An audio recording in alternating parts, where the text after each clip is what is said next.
Hi everyone, welcome to this first video of our FE CashCalc tip series. This one's about getting started with FE CashCalc.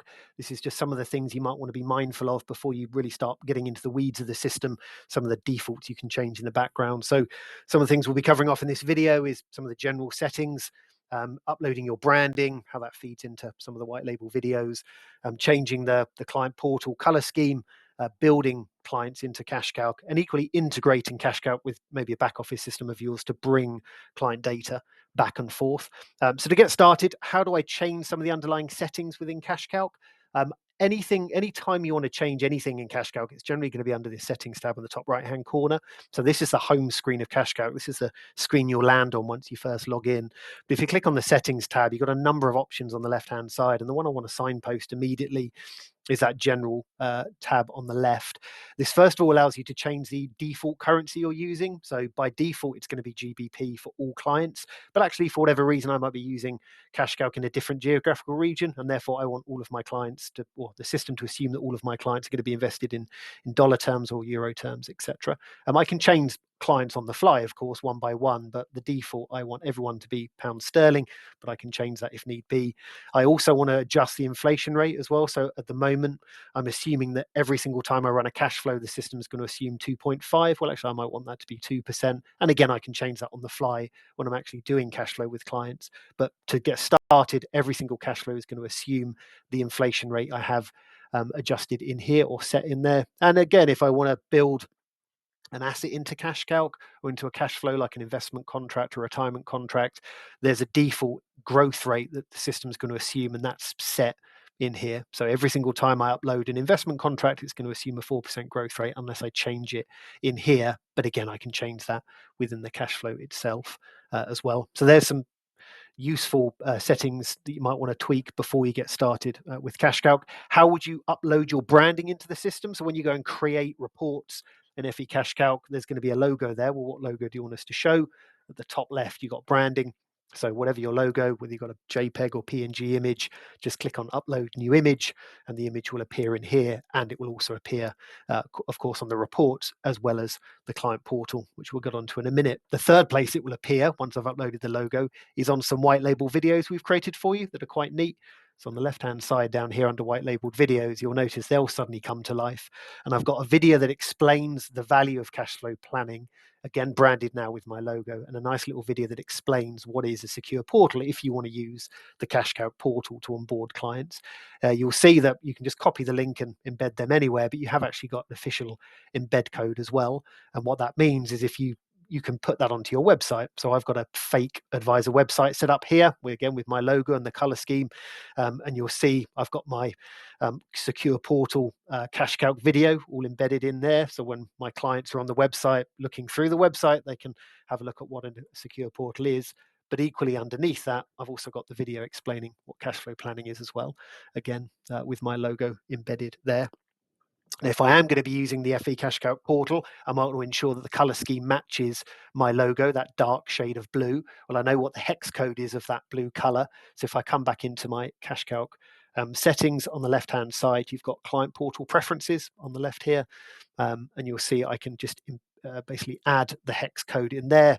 It finds that dark shade of blue, and it means that my portal, when my clients log into the portal, it's going to look like my portal, not just the fact that it's got my logo, but all the color scheme is my corporate color scheme as well.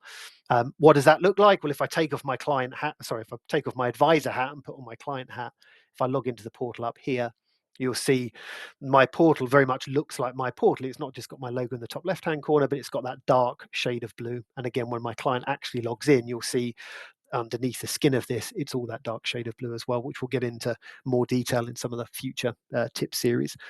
Now that's all set up, what does this look like when I want to start building clients into CashCalc? I can't really use CashCalc without any client data. So to get started, if I come back to where we were a second ago under Home, you'll see the Add New Client button. If you click on that, you can start adding new clients into CashCalc on the fly very quickly. So this client that I want to add in is called James Smith. There's his date of birth. Has he got a partner? Yes or no? I can tick that button and add his partner details. And there are more options as well, kind of advanced settings. I can set the sex of the client, and equally I can change the currency again on the fly for that particular client and add their email and telephone number. What if James Smith already exists on my back office, though, that is tethered to CashCalc?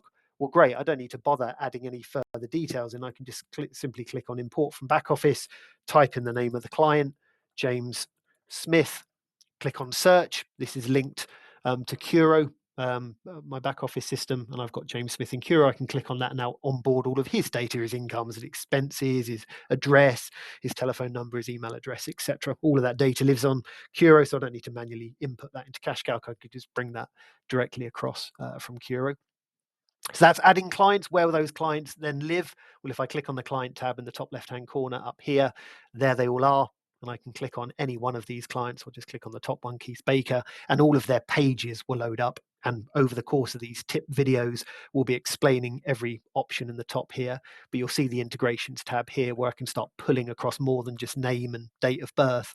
I can onboard any bits of data I've got for this particular client if he just so happens to live on my back office system as well. Now, how do I create that initial bridge between CashCalc and my back office? You can usually do that within your back office itself. If you want to do it from the CashCalc side, if you click on the settings tab in the top right hand corner again and click on the integrations tab on the left, you'll see all of the official partners we integrate with. I've already installed my Curo back office, but if I want to install something else, I can just simply click on install and go through the validation checks, and that bridge, that kind of digital bridge, will be set up between your CashCalc account and your CRM, so you can start pushing data back and forth. And that means if you wanted to use the client portal to start onboarding clients, you can onboard the data into CashCalc and push it into your back office. Or equally, if your back office already has a nice portal and a fact-finding process and you want to use that, that's absolutely fine. Use that established traditional process, pull that data into your back office, and then push that data from your back office into CashCalc, into Cashflow. So hopefully that's enough information, as I said, to kind of set that foundational layer of knowledge and how to adjust certain things in the background to get you set up ready to start cash flowing clients. And the second video and the second tip will very much be how do we take this client data and how do we then start surfacing that within a cash flow and some of the basic bits of information that I can then start using within the cash flow itself. Hope you found that useful. Thank you for watching.